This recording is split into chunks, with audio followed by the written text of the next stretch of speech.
I'll give an example. Si DJ Rico may 10 million, namatay siya. Eh may utang din siya na 12 million. So nung namatay siya, ang magmamana dapat ng 10 million yung anak niya. Eh kaya lang dapat bayaran muna yung utang. Hindi mo naman pwedeng hindi bayaran. Okay. Eh kaso 12 million ang utang niya, 10 million Sobra lang ang pa. naiwan. Oh. Eh attorney, di ba pinamamana rin yung utang? Oo, eh di pwede kong singilin sa dalawang anak niya yung balanse na 2 million.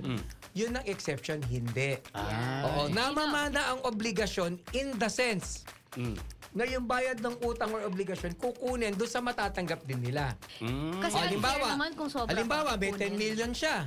'Di ba? O mamanahin naming mga anak ay 10 million kunwari, eh may utang siyang 8 million, babayaran muna Yung 8 no, million. yung 8 Yung million, utang, yung yung balanse obligation. mapupunta sa amin.